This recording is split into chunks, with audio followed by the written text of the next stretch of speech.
Iya, nggak bisa gitu ya, Kak. Nah, jadi mungkin kalaupun join komunitas, tolong ada batas-batas tertentu yang perlu untuk diikuti gitu ya. Bijaksana aja. Lingkungan dan culture sekitar. Gitu ya, karena kita hidup bukan di penelitian aja, bukan psikologi aja yang diikuti, enggak gitu ya. Kita hidup di lingkungan sekitar yang kita juga perlu lihat kenapa beberapa sumber mengatakan homoseksual itu sebagai gangguan atau masalah. Kenapa di sebelum DSM-3 itu muncul itu digolongkan sebagai gangguan, itu juga ada alasannya. Halo guys, selamat datang di 1% Podcast. 1% Podcast adalah bagian dari 1% startup life school terbesar di Indonesia. Dalam podcast ini kita bakal ngebahas topik-topik seputar kesehatan mental, pengembangan diri, serta edukasi life skills dengan tamu yang handal di bidangnya. Kami ingin kamu untuk bisa mendapatkan insight baru dan berkembang seenggaknya 1% setiap harinya. So that's all, enjoy 1% Podcast untuk hidup seutuhnya.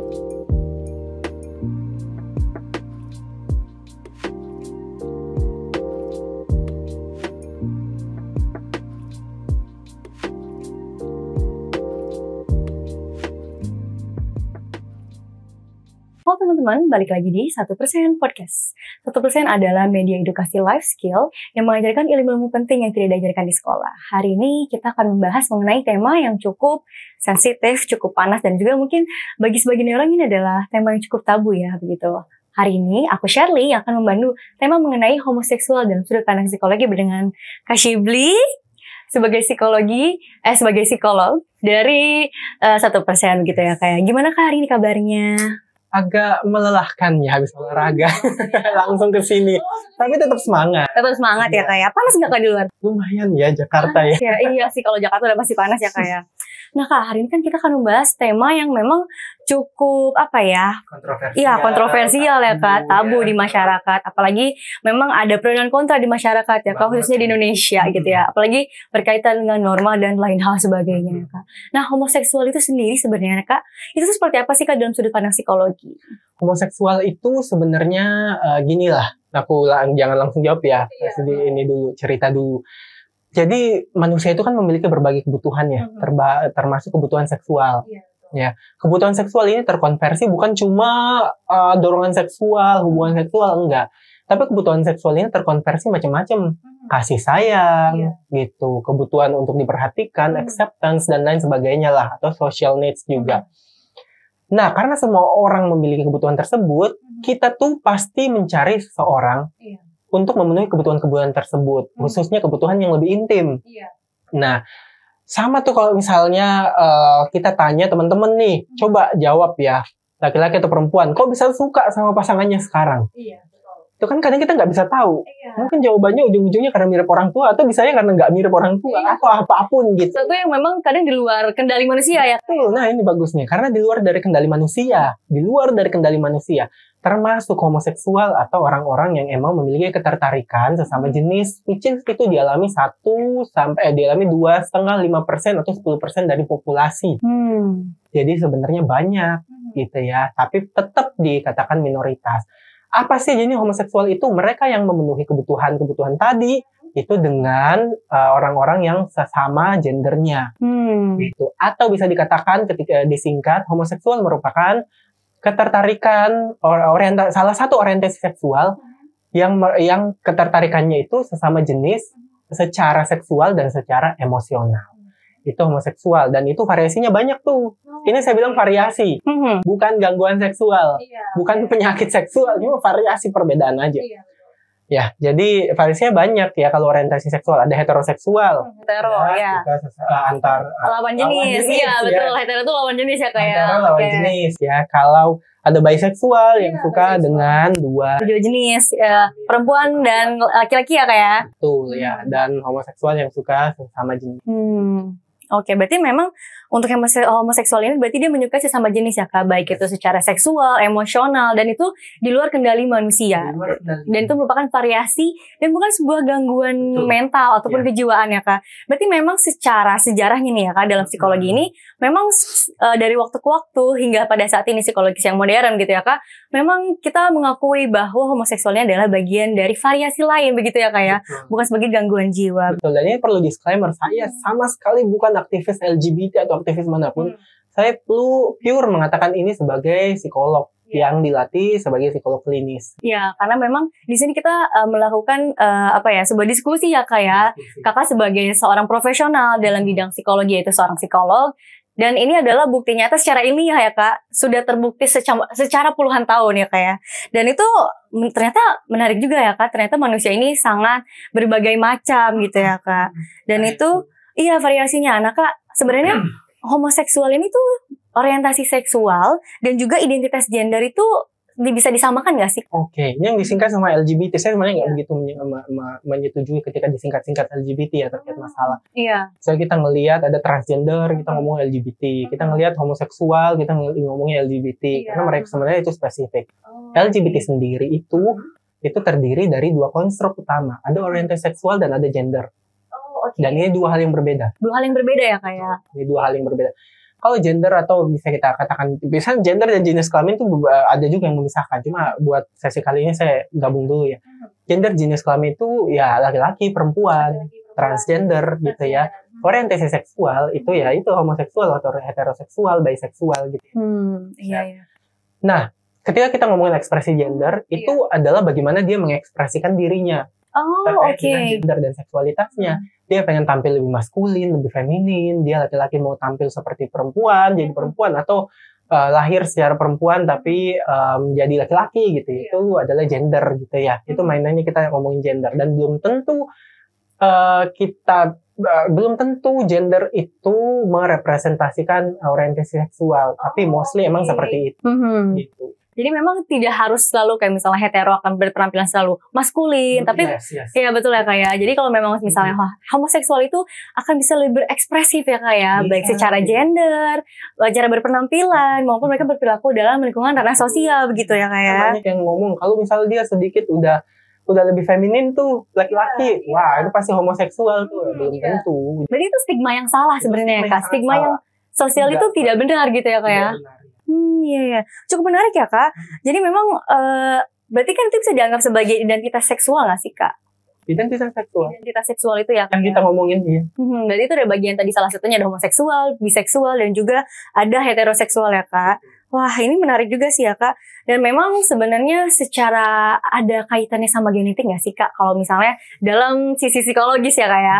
Itu ada kaitan genetik ataupun memang sebenarnya LGBTQ ataupun misalnya homoseksual ini adalah ini bawaan genetik gitu ya Kak. Atau memang ini terbentuk dari bagaimana lingkungan tuh membentuk dia bahwa ini sepertinya saya melihat diri saya seorang homoseksual, diri saya seorang biseksual. Itu gimana sih Kak? Oke, ini pertanyaan yang sangat bagusnya. Kalau saya jawab nih banyak pasti yang pemirsa-pemirsa.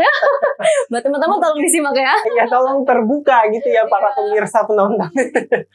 Jadi gini, emang ada penelitian yang mengatakan kalau homoseksual itu dipengaruhi juga sama genetik atau biologis, sehingga itu kita nggak bisa kontrol atau kendalikan. Cuma saya tahu nih orang-orang masyarakat kita nggak mau gitu menerima itu. Pokoknya itu lingkungan itu bisa diubah lah gitu. Buktinya sampai sekarang itu tidak ada terapi yang bisa mengubah homoseksual pure menjadi heteroseksual sampai sekarang ya. Saya nggak tahu perkembangan ilmu sekarang gimana ya. Cuma sampai sekarang tercatat belum ada dan belum didapatkan sebenarnya. Maksudnya apa? Ini juga orientasi seksual ini adalah sesuatu. Ketika kita ngomongin homoseksual, ini sesuatu yang sangat amat kompleks. Dipengaruhi biologis, mostly memang dipengaruhi bagaimana pola asuh dan gaya hidupnya. Pola asuh dan lingkungannya, gitu ya. Tapi gini, karena ini tidak digolongkan sebagai gangguan lagi sejak tahun 71 kalau nggak salah ya. Berarti sudah lama ya Kak ya, udah lebih dari 20 tahun ya Kak ya. Sehingga untuk mencari tahu apa yang menyebabkan homoseksual itu para peneliti atau para aktivis homoseksual tuh aktivis LGBT kita katakan itu nggak melakukan itu lagi.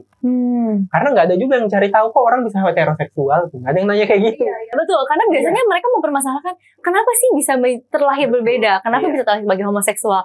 Pada sejatinya manusia itu selalu dilahirkan dengan heteroseksual. Betul, ininya cuma gini, kita juga perlu menerima lingkungan dan culture sekitar gitu ya, karena kita hidup bukan di penelitian aja, bukan psikologi aja yang diikuti enggak gitu ya.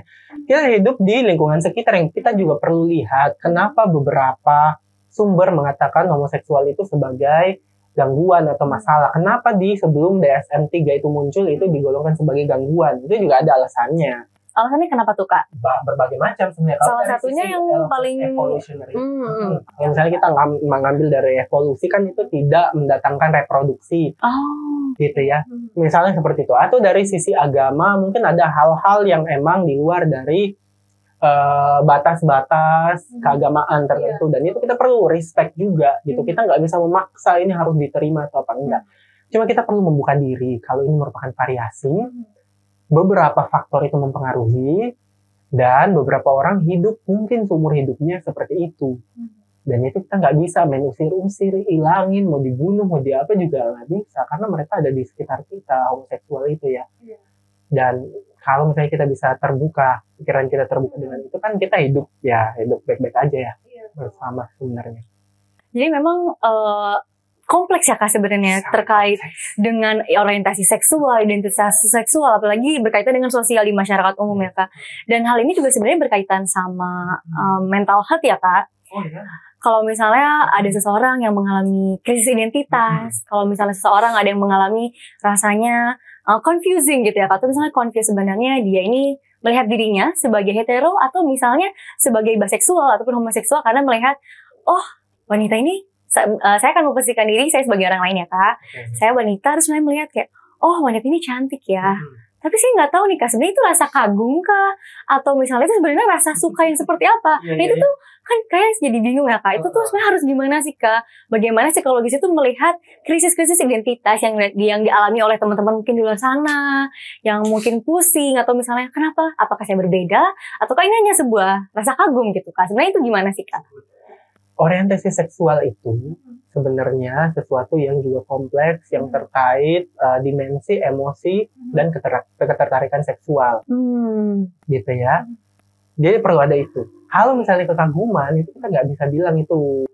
Jadi itu dua hal yang sangat berbeda gitu ya Kak. Crush itu kan ada dua nih. Crush itu ada romantic crush, saya suka itu secara romantis, atau idolizing, atau mengagumi. Ada dua perbedaan ya. Jadi ketika kita mengajarkan anak-anak kita kan juga nggak apa-apa kagum sama sosok-sosok yang ada di televisi, yang ada di YouTube, yang itu sesama gendernya. Itu tidak homoseksual, itu kekaguman semata. Iya. Jadi buat teman-teman di sana, itu jangan sampai salah arti ya Kak ya, tentang kekaguman ataupun rasa suka yang berlebih terhadap seseorang gitu ya. Bisa aja itu hanya adoring ya Kak ya, pemujaan, atau maksudnya lebih ke suka sekali tapi tidak ada hasrat lebih secara seksual begitu ya Kak ya. Nah biasanya kan Kak, kalau masa-masa remaja itu biasanya lebih labil nih Kak, perasaannya. Biasanya tuh Kakak pernah gak sih ketemu atau misalnya ada yang konsul sama Kakak gitu kan, remaja itu mengalami sepertinya identitas krisis kayak gitu, pernah gak sih Kak? Dan bagaimana Kakak menanggapi itu sebagai seorang psikolog gitu? Remaja itu pasti mengalami identitas krisis. Pasti ya?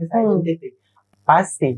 Karena salah satu tugas perkembangan remaja adalah identity versus confusion, atau entah dia bingung dengan identitasnya dan perlu untuk melalui itu dengan menyimpulkan dirinya seperti apa. Jadi pasti bingung. Kalau nggak bingung itu ya bukan perkembangan yang wajar. Pasti wajar bingung. Jadi wajar itu jadi bingung itu adalah hal yang wajar ya Kak ya? Itu adalah hal yang wajar, iya. Nah kan tapi bagaimana memprosesnya setelah itu ya Shirley ya? Iya betul Kak. Jadi bagaimana nanti dia menghadapi itu begitu ya Kak ya? Wah itu ternyata seru banget ya Kak ya. Jadi memang kalau homoseksual dalam ruangan psikologisnya jadi lebih spesifik, lebih kompleks, dan juga buat teman-teman di luar sana yang mungkin saat ini merasakan sesuatu yang berbeda, itu jangan dulu dianggap sesuatu yang salah, karena itu adalah, Kak Syubi bilang itu adalah hal yang wajar ya, apalagi menemukan jati diri apa yang kita suka, begitu ya Kak ya? Dialami, dijalani dulu ya, cari bantuan gitu. Dialami, dijalani, apalagi mungkin tapi emang ada beberapa mungkin Kak, sebagian orang, mungkin teman-teman di luar sana, atau misalnya dia nggak bisa nih Kak buat cerita itu sama orang-orang terdekat. Nah itu gimana nih Kak? Kayak misalnya dia menghadapi bahwa ada perasaan denial Kak. Dia tahu, dia sudah mengetahui, anggap saja dia tahu ya Kak. Dia udah tahu di internet bahwa dia memang menyukai gitu sebagai bagian dari homoseksual itu seperti apa. Dan dia rasanya tidak terima. Dia tidak terima dengan dirinya sendiri, dia bagian dari homoseksual. Itu kayak gimana sih Kak? Menghadapi itu dalam sisi psikologis dan juga dampaknya itu nanti kesehatan mental itu seperti apa? Oke, aku jawab agak dalam aja. Iya, boleh ya. Jadi, untuk orang-orang yang minoritas dan merasa dirinya minoritas dan berbeda, ada yang namanya itu minority stress. Minority stress, oke. Itu stres yang hanya dialami minoritas, yang terkait dengan stigma dan stereotip yang didapatkan sama mereka. Gitu. Karena terdapat stres minoritas ini membuat orang-orang itu susah untuk menerima dirinya, sehingga jangankan mau coming out, jangankan mau ngomong sama orang, ngomong nerima dirinya aja atau yang disebut dengan coming in aja itu nggak bisa, susah. Berarti ada coming in dan coming out ya Kak? Oh, aku baru tahu nih ada coming in. Coming in itu adalah sebuah proses juga, ini berbeda. Kalau coming out mungkin dia, kan ya coming out itu proses denial dulu. Iya. Habis itu dia mulai mengenali, saya ternyata ini. Teman-teman yang mungkin, ini kita diskusi seperti ini ya, ada teman-teman yang memang merasa homoseksual menonton, itu udah acknowledgement tuh, udah mengenali, oh saya lebih kenal, ternyata homoseksual tuh begini dan begitu. Apakah menerima? Belum tentu. Perlu untuk ceritain dulu. Perlu untuk terbuka dulu, habis itu mulai terintegrasi atau menerima. Prosesnya itu tuh gitu kalau coming out. Tapi dalam proses tersebut yang paling penting untuk dialami adalah coming in.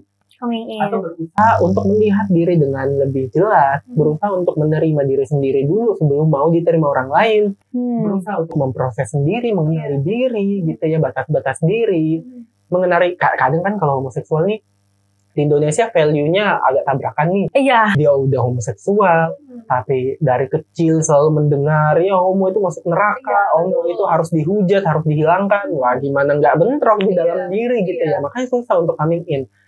Prosesnya perlu itu. Prosesnya perlu untuk mempelajari nilai-nilainya teman-teman nih, teman-teman yang homoseksual itu seperti apa. Coba di-embrace dengan diri sendiri yang mungkin homoseksual gitu. Prosesnya gitu. Jadi memang penerimaan diri sendiri itu penting ya Kak. Jangan cuman kayak, oh nggak bisa nih orang sekitar nggak bisa menerima kita, berarti kita tidak bisa menerima diri kita sendiri, itu nggak bisa kayak gitu juga ya Kak. Karena itu rasanya seperti memerangi diri sendiri ya Kak. Dan itu nggak ada habisnya. Betul, apalagi, apalagi kalau misalnya coming out, terus ada tuh tuntutan, saya udah cerita sama orang nggak ada yang menerima saya. Itu kan karena belum coming in sebelumnya ya. Karena kita cerita ke orang lain, bukan untuk dipaksa. Orang lain tuh kita nggak paksa menerima. Ya, bukan itu tujuannya. Jadi memang ketika kita sudah berdamai dengan diri sendiri, menerima diri sendiri sebagaimana adanya, baik itu homoseksual ataupun biseksual ya Kak ya, itu akan jauh lebih tenang untuk menghadapi coming out yang sebenarnya begitu ya Kak. Dan memang setelah coming out selesai, diterima atau tidak, itu akan menjadi sebuah peperangan yang selesai begitu ya. Cerita baru mungkin. Iya, betul ya. Cerita baru ya. The end of beginning ya, Pak. The end of Ya, habis itu selesai dan dia sudah menerima, akhirnya dia mencintai dirinya sendiri dengan maunya gitu. Iya, harus maunya seperti itu ya kayak. Nah, kalau misalnya Kak, setelah dia bisa menerima diri sendiri nih, pada saat coming out itu dia mendapati lingkungan yang menolak gitu Kak. Kan itu bisa mengacu pada depresi ya Kak. Ataupun misalnya kesehatan mental yang terganggu. Nah itu tuh sebenarnya seperti apa sih Kak? Bagaimana? Mungkin lebih kayak apakah dia harus langsung menemui sosok profesional seperti psikolog. Atau dia bisa menghadapi itu sendiri atau seperti apa sih Kak? Atau perlu dukungan orang-orang terdekat yang memang jauh lebih penting gitu? Dukungan penting banget ya. Dukungan sangat-sangat penting. Tapi gini, minority stress itu atau stres, kita ngomongin homoseksualnya. Iya, homoseksual. Minority stress yang dialami sama homoseksual itu selalu lead to atau mengarahkan ke depresi atau kecemasan. Atau yang paling, karena gini, minority stress ini terdiri dari 3. Ya, yang pertama itu dia punya internalized homophobic. Atau dia sendiri benci sama dirinya sendiri karena homoseksual yang dia identitinya itu. Iya, karena identitas homoseksualnya itu dia benci sama dirinya. Itu internalis homofobik. Yang kedua, dia mendapatkan stigma. Stigma itu apa ya? Homoseksual itu apa macam-macam ya, dosa. Homoseksual itu nggak bakal diterima. Homoseksual itu adalah hal yang menjijikan. Itu dia menerima. Dan stigma yang lainnya. Gitu ya. Yang ketiga, ada prejudice atau ada tindakan-tindakan yang dialami sama dia yang itu bentuknya tuh diskriminatif. Iya betul, diskriminatif itu banyak ya kayak. Ya, dia udah benci sama dirinya, dia udah dapat stigma, orang-orang mendiskriminasi. Gimana mentalnya? Itu ini sih Kak, itu kayaknya hancur banget ya Kak. Untuk seketika rasanya dunia ini tidak ada yang berpihak sama dia dan mungkin tidak punya tujuan untuk hidup ya Kak ke depannya. Dan apa itu? Ya depres, gangguan mental. Support penting. Iya, penting banget support ya. Jadi kalau misalnya, tapi support itu ya teman-teman bonus, bonus. Nggak bisa diminta. Iya betul sih Kak. Pasti diomongin, tapi pas kita minta ditolak, wow gitu ya. Sulit ya Kak ya. Iya, sulit. Jadi sebenarnya itu bonus ya. Tapi tolong, bonus ini ada di sekitar kita banyak. Bonus ini banyak. Jadi coba cari dan lebih jeli untuk terbuka sama orang yang kayaknya bijaksana gitu ya, yang bisa menerima gitu. Bonus ini ada di sekitar kita, selalu ada gitu. Plus ke profesional itu sangat amat dibutuhkan. Ya betul. Itu adalah sesuatu yang mungkin bisa membantu ya kayak mempermudah bagaimana cara dia menerima diri, menghadapi situasi yang ada. Walaupun itu sebuah penolakan ya kayak yang pasti sulit gitu ya kan. Kalau mau terbuka gitu ya, bahkan ke profesional aja iya mungkin sulit gitu. Iya sih ya. Aku selalu bilang, coba percayakan, kalau saya jadi psikolognya, coba saya percayakan saya dulu deh untuk cerita. Oh iya. Kita lihat dampaknya ke depan gimana, tapi please percaya sama saya dulu kalau kamu nggak bisa percaya sama orang-orang. Iya, jadi memang building trust-nya itu membangun rasa kepercayaan itu bisa mulai dari satu orang ya kayak. Satu orang yang iya betul, kayak kalau misalnya memang merasa salah satu dari antara kalian misalnya, atau ada orang terdekat kalian yang kalian tahu rasanya, oh ini kayaknya dia perlu bantuan profesional gitu. Kalau misalnya kalian bisa saranin, kalau nggak bisa cerita, bisa langsung ketemu sama psikolog ya kayak, bisa ketemu sama satu orang yang secara netral itu tidak akan menjudge kalian ya kayak, akan selalu memberikan dukungan yang baik dan juga sesuatu yang mungkin dibutuhkan ya kayak, akan selalu dibutuhkan gitu. Wah ternyata jadi makin kemana-mana ya kayak, kayak aku jujur sih mungkin aku nggak bisa bayangin sih Kak sama orang-orang di luar sana yang kalau misalnya dia menghadapi hal tersebut tanpa ketemu sama bantuan profesional harus seperti apa. Kayak dan juga nggak mudah ya Kak mencari sosok yang support, apalagi itu sebuah komunitas. Nah tapi aku balik lagi nih Kak, aku cukup penasaran dan tertarik sama LGBT komunitas atau LGBTQ community. Itu sebenarnya bisa nggak sih seorang yang homoseksual atau biseksual itu mencari sebuah dukungan atau validasi mungkin ya Kak terhadap perasaan, identitasnya, orientasinya dengan apa yang dialami dengan komunitas tersebut. Apakah itu suatu hal yang baik dalam sisi sudut pandang psikologi atau seperti apa? Mencari komunitas atau sosok-sosok yang bisa membantu kita itu sangat direkomendasikan. Nggak apa-apa. Nggak apa-apa ya. Tapi gini ya teman-teman ya, ini komunitas untuk menolong kita. Tolong siapapun ini, apapun bentuk komunitasnya, itu adalah untuk perbaikan diri kita, untuk membantu kita menjalani hidup di culture yang sekarang gitu ya. Karena kadang ada juga tuh beberapa komunitas yang emang terlalu tidak mempertimbangkan situasi sosial. Jadi membuat gambarannya semakin tidak bisa diterima di masyarakat. Nah, misalnya ini saya tidak menggeneralisasi kemana-mana ya. Tapi contohnya misalnya beberapa komunitas itu memaksa turun ke jalan bawa bendera Pride gitu, bendera pelangi, pengen diterima. Itu memaksa ya, orang-orang kan ternyata dampaknya itu nggak sebaik itu loh.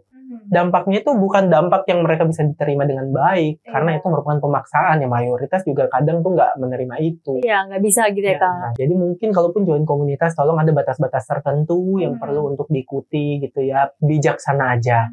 Kalau mau menuntut untuk kesetaraan atau mau menuntut terkait diskriminasi yang terjadi, itu bisa dilakukan mungkin langsung aja ke pemerintahan yang terkait gitu ya. Karena nih, semakin teman-teman tuh memaksa dan emang pasang bendera di depan rumah-rumah, secara terang-terangan gitu ya kayak, semakin ada perlawanan dari orang-orang. Jadi orang-orang nggak belajar apa-apa terkait komunitas yang mungkin baik ini, yang pengen merangkul minority group gitu ya, minority sexual group gitu. Jadi tindakannya perlu lebih bijaksana. Iya, berarti buat teman-teman juga harus pilih-pilih gitu ya kayak komunitasnya, orang-orangnya. Kalau yang memang baik, tolong dilakukan. Tapi kalau yang kurang baik itu ditinggalkan aja gitu ya, kayak diambil baiknya. Dan kan ini tuh biasanya ya Kak, ini kan dunia ini sudah modern ya kayak. Jadi memang secara psikologis sudah mengakui adanya homoseksual begitu ya Kak ya. Dan juga ada nggak sih Kak mitos-mitos terkait homoseksual yang berkembang di masyarakat itu seperti apa sih Kak? Yang pernah Kakak dengar atau misalnya Kakak udah capek banget kalau ini tuh mitos, ini tuh salah gitu. Misalnya Kak, homoseksual itu menular. Itu tuh kayak, itu kan aku jujur jadinya kurang nyaman dengannya karena belum tentu itu ada sesuatu yang menular seperti flu gitu ya Kak, kayak kemarin COVID gitu kan Kak. Nah, itu seperti apa sih Kak mitosnya? Ya kalau menular berarti penyakit ya. Ini bukan ya dari awal. Ini ya kalau ada yang Obatnya ya. bisa surat izin gitu, Iya. lagi ngomong nih gitu. Ya betul Kak ya. Aku setuju sih kalau ternyata bisa kayak gitu ya. Sepakat ya teman-teman, sepakat ya. Kalau penyakit atau menular kan gitu ya. Iya, gitu. iya. Nah, ini ngomongnya nggak bisa kerja. Iya, iya. Sebulan gitu. Iya betul. Itu dunia jadi lucu nggak sih Kak? Kacau gitu ya. Enggak ya teman-teman ya. Kalau homoseksual itu merupakan orientasi seksual, itu bukan virus ya. Teman-teman berteman sama homoseksual juga. Kalau heteroseksual, kalau teman-teman heteroseksual ya nggak bakal juga menjadi homoseksual ya. Yang terjadi tuh gini. Ini klien-klien saya. Daerah kan, di daerah nih, bukan Jakarta ya. Di daerah tertutup, pesantren gitu ya. Ikut ini itu gitu. Pas di Jakarta ya, dia jadi homoseksual. Orang kampungnya ngomong apa? Orang daerahnya ngomong apa? Dia bilangnya dia gara-gara bergaul di Jakarta makanya jadi homoseksual. Ya nggak tahu aja kalau udah homoseksual dari dulu sebenarnya. Cuma emang mengontrol perilakunya dengan baik. Pas di Jakarta mungkin lebih terbuka orang-orang ya. Dan lebih banyak kesempatan untuk mengeksplorasi. Sehingga ekspresinya lebih tersalurkan. Dulu ekspresinya nggak tersalurkan. Tapi orang bilangnya dia tertular tuh sama homo-homo di Jakarta gitu. Nggak ada juga yang seperti itu ya. Mungkin orangnya memilih untuk mengeksplorasi. Karena kalau di sini tuh emang lebih diterima mungkin. Dia punya komunitas mungkin daripada di daerah. Walaupun di sini juga banyak. Jakarta juga banyak sih yang menolak, kontranya banyak banget. Iya, aku jadi paham ya. Kayak itu berkaitan dengan sebenarnya mitosnya juga ya Kak ya. Iya, mitosnya selain dia tuh menular atau tidak, itu juga bukan sebuah pilihan gaya hidup ya Kak ya. Bahwa itu kalaupun misalnya dia berubah dari satu tempat ke tempat lain, itu adalah memang dia pandai mengontrol diri ya Kak ya. Untuk menyembunyikan ekspresi atau perasaan yang dia rasakan. Dan ketika dia pindah, orang-orang melihatnya bahwa itu sudah tertular ataupun itu merupakan gaya hidup gitu ya kayak. Dan ternyata itu adalah mitos yang salah teman-teman. Jadi mitos nggak menular. Kalau punya keluarga atau punya teman itu bisa bilang kalau itu adalah stigma yang salah dan nggak benar ya Kak ya. Juga nggak baik sebenarnya bahwa itu jatuhnya kita seperti menuduh ya Kak ya. Betul. Lagian kalau homoseksual itu menular ya kayaknya semua orang udah jadi homoseksual deh. Iya, karena saking menularnya ya Kak ya. Iya. Oh iya. Nggak menular ya Kak ya. Oh, oke. Apalagi mitosnya, aku bingung nih. Ini Kak satu mitosnya bisa disembuhkan. Oke.